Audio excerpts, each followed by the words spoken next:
नमस्कार बच्चों, स्वागत है आपका कक्षा 12 की समाजशास्त्र की ऑनलाइन क्लास में। अब हम अगला टॉपिक पढ़ेंगे। हम पार्ट 3 पढ़ रहे थे। पार्ट 3 में हमारा टॉपिक है मंडल आयोग, पेज नंबर 39 पर। सबसे पहले मंडल आयोग का गठन कब हुआ था? मंडल आयोग 1977 के लोकसभा चुनावों में जनता पार्टी ने अपने चुनाव घोषणा पत्र में सरकारी व शैक्षणिक सेवाओं में 25 से 33% तक पिछड़े वर्गों के आरक्षण की बात कही थी। जो मंडल आयोग का गठन हुआ था, उस मंडल आयोग में जो पिछड़े वर्ग हैं, सरकारी शैक्षणिक सेवाओं में उन्हें 25 से 33% तक रिजर्वेशन यानी कि आरक्षण देने की बात कही गई थी। जब जनता पार्टी केंद्र की सत्ता में आई तो उसने वीपी मंडल की अध्यक्षता में पिछड़े वर्गों के लिए एक आयोग का गठन किया। अब कह रहे हैं कि जब जनता पार्टी केंद्र की सत्ता में आई तब किसने? वीपी मंडल ने। बच्चों ये अंडरलाइन करना, वीपी मंडल ने की अध्यक्षता में पिछड़े वर्गों के लिए एक आयोग का गठन किया, जो मंडल आयोग के नाम से जाना जाता है। इस आयोग को केंद्र सरकार द्वारा निम्न कार्य दिए गए। अब इस मंडल आयोग को केंद्र सरकार के द्वारा निम्नलिखित कार्य दिए गए, जिसमें पहला है सामाजिक व शैक्षणिक दृष्टि से पिछड़े वर्गों की परिभाषा हेतु कसौटियाँ तय करना। कह रहे हैं सामाजिक व शैक्षणिक शिक्षा की दृष्टि से जो पिछड़े वर्ग हैं उनकी परिभाषा हेतु कसौटियाँ यानी कि मुद्दे तैयार करना, टॉपिक तैयार करना। बच्चों ये प्रश्न इम्पोर्टेंट है, परीक्षा में आता ही आता है। फिर अगला पॉइंट था पिछड़े वर्गों के उत्थान हेतु क्या कदम उठाए जाएं। मंडल आयोग का जो कार्य दिए गए थे उसमें दूसरा कार्य आता है पिछड़े वर्गों के उत्थान हेतु क्या कदम उठाए जाएं, इस बारे में सुझाव देना। फिर तीसरा पॉइंट आता है केंद्र, राज्यों एवं केंद्र शासित प्रदेशों में पिछड़े वर्गों के अपर्याप्त प्रतिनिधित्व के कारण आरक्षण की सुविधाओं की संभावनाओं का पता लगाना। फिर आता है संकलित तथ्यों के आधार पर प्रतिवेदन प्रस्तुत करना एवं सिफारिशें करना। अब 30 अप्रैल 1982 को आयोग ने अपनी रिपोर्ट भारत सरकार को प्रस्तुत की। अंडरलाइन करना कि 30 अप्रैल 1982 को आयोग ने अपनी रिपोर्ट भारत सरकार को प्रस्तुत की थी। प्रश्न आता है कि आयोग ने अपनी रिपोर्ट भारत सरकार को कब प्रस्तुत की थी? तो 30 अप्रैल 1982 को। आयोग ने सरकारी एवं गैर सरकारी सेवाओं में पिछड़े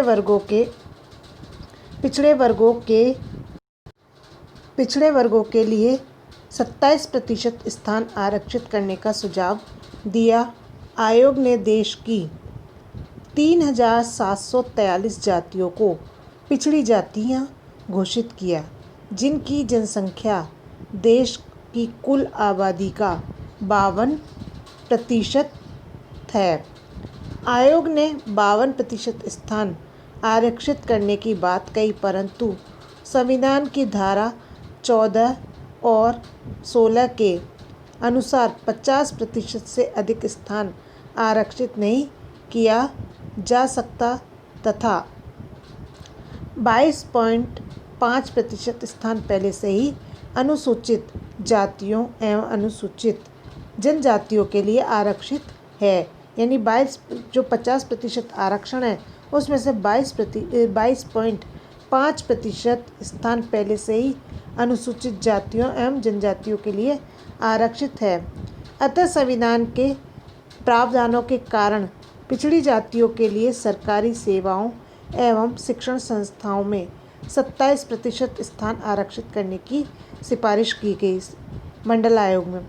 आयोग ने सभी स्तरों पर पदोन्नति किया। जो मंडल आयोग है उस मंडल आयोग ने सभी स्तरों पर पदोन्नति करने के लिए, पद में उन्नति करने के लिए 27% स्थान आरक्षित करने की सिफारिश की। आयोग ने यह भी कहा कि आरक्षण के कोटे को 3 वर्ष की अवधि और 3 वर्ष की अवधि के लिए आगे बढ़ाया जाए। अब आयोग ने इसके लिए भी सिफारिश की कि आरक्षण का जो कोटा है उसको 3 वर्ष की अवधि के लिए और आगे बढ़ा दिया जाए। उसके बाद ही स्थान न भरने पर आरक्षण कोटे से हटाया जाए। अगर उसके बाद भी स्थान न भरे जाए तो कोटे से उसको हटा दिया जाए। आयोग ने पिछड़े वर्ग की सूचियां बनाने एवं आयु सीमा में छूट देने की सिफारिश की। अब आयोग ने जो है पिछड़े वर्ग की सूची लिस्ट बनाने के लिए और उसमें भी आयु सीमा में छूट देने की सिफारिश की। सिफारिश की पिछड़े वर्गों के लिए आरक्षण की व्यवस्था सार्वजनिक क्षेत्र के प्रतिष्ठानों, बैंकों, सरकारी सहायता प्राप्त निजी प्रतिष्ठानों, निजी यानी अपने पर्सनल, और महाविद्यालयों, विश्वविद्यालयों में भी लागू करने की बात कही। और ये भी कहा गया कि इन सिफारिशों को लागू करने के लिए कानूनी प्रावधान भी किए जाएं। आयोग ने यह भी कहा कि पिछड़ी जातियों के उत्थान के लिए उसी प्रकार की वित्तीय सहायता दी जाए जिस प्रकार अनुसूचित जातियों एवं जनजातियों के उत्थान के लिए दी जाती है। आयोग ने पिछड़े जातियों के लिए प्रौढ़ शिक्षा का प्रसार करने एवं इस वर्ग के छात्रों के लिए आवासीय छात्रावास बनाने की भी सिफारिश की। 30 अप्रैल 1982 को मंडल आयोग की रिपोर्ट आने के बाद तत्कालीन केंद्र सरकार से इसकी सिफारिश को क्रियान्वित करने की मांग की जाती रही। 1989 में नवी लोकसभा के चुनाव में जनता दल द्वारा अपने घोषणा पत्र में मंडल आयोग की रिपोर्ट को लागू करने का वादा किया। चुनाव बाद केंद्र में विभिन्न दलों को मिलाकर राष्ट्रीय मोर्चा सरकार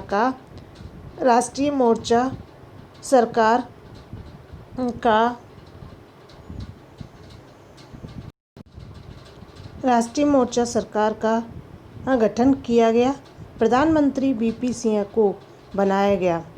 7 अगस्त 1990 को तत्कालीन प्रधानमंत्री वीपी सिंह ने संसद में पिछड़े वर्गों के लिए सामाजिक न्याय की दुहाई देकर 27% आरक्षण की घोषणा की तथा इस आशय की सरकारी अधिसूचना जारी कर दी। इस घोषणा की प्रतिक्रिया देश के विभिन्न भागों में हुई। स्कूल व कॉलेजों में हड़ताल होने लगी। देश भर में 1 महीने की अवधि में 160 छात्रों ने विरोध में अपने प्राणों की आहुति दे दी, अर्थात अपने प्राणों को न्यौछावर कर दिया। कई स्थान पर मंडल विरोधी मंच, मंडल विरोधी संघर्ष वाहिनी तथा समता मंच के नाम से इसका विरोध करने के लिए संगठन बने। कई स्थानों पर आयोग के समर्थकों विरोधियों में संघर्ष भी हुए। अक्टूबर 1990 को मंडल आयोग की सिफारिशों के क्रियान्वयन पर न्यायालय के द्वारा स्थगन आदेश जारी किया गया। 16 नवंबर 1992 को सर्वोच्च न्यायालय ने पिछड़ी जातियों के लिए किए गए 27% आरक्षण को उचित ठहराया। साथ ही यह भी कहा कि इन जातियों के संपन्न लोगों को आरक्षण का लाभ नहीं दिया जाना चाहिए। कहना है कि इन जातियों में जो संपन्न लोग हैं, अच्छे लोग हैं, उनको इसका आरक्षण का लाभ नहीं दिया जाना चाहिए। केंद्र सरकार ने 8 सितंबर 1993 से तथा उत्तर प्रदेश सरकार ने दिसंबर 1993 से 27% आरक्षण की व्यवस्था पिछड़े वर्गों के लिए लागू कर दी। मध्य प्रदेश में पिछड़े वर्गों के लिए 14% आरक्षण किया गया। राजस्थान सरकार ने 1994 से 21% आरक्षण व्यवस्था पिछड़े वर्गों हेतु लागू कर दी। 14 अगस्त 1993 को केंद्र सरकार के द्वारा राष्ट्रीय पिछड़ा वर्ग आयोग गठित किया गया, जो अन्य पिछड़े वर्गों की सूची में शामिल करने या हटाने के संदर्भ में शिकायतें सुनने का कार्य करता है। 13 अक्टूबर 1994 से अन्य पिछड़े वर्ग के लोगों को सरकारी सेवाओं में उनकी पात्रता होने पर ऊपरी आयु सीमा में 3 वर्ष की छूट दी गई। लिखित परीक्षा व साक्षात्कार के मानदंडों में छूट दी गई। अब जो अनुसूचित जाति के व्यक्ति थे उनको लिखित परीक्षा और साक्षात्कार इंटरव्यू के मानदंडों में इंटरव्यू में भी उन्हें छूट दी गई। इन्हें सिविल सेवा परीक्षा में भी शामिल होने के 7 अवसर प्रदान करने के निर्देश दिए। अब इस जाति के व्यक्तियों को जो सिविल सेवा की परीक्षाएं होती हैं, यूपीएससी वगैरह की, आईपीएस, ये इसकी, तो उसमें भी इनको 7 बार बैठने का अवसर दिए गए। केंद्र सरकार ने अन्य पिछड़े वर्गों में जाटों को भी शामिल किया। वहीं विभिन्न राज्यों में पिछड़े वर्गों के लिए दिए गए आरक्षण की स्थिति इस प्रकार है।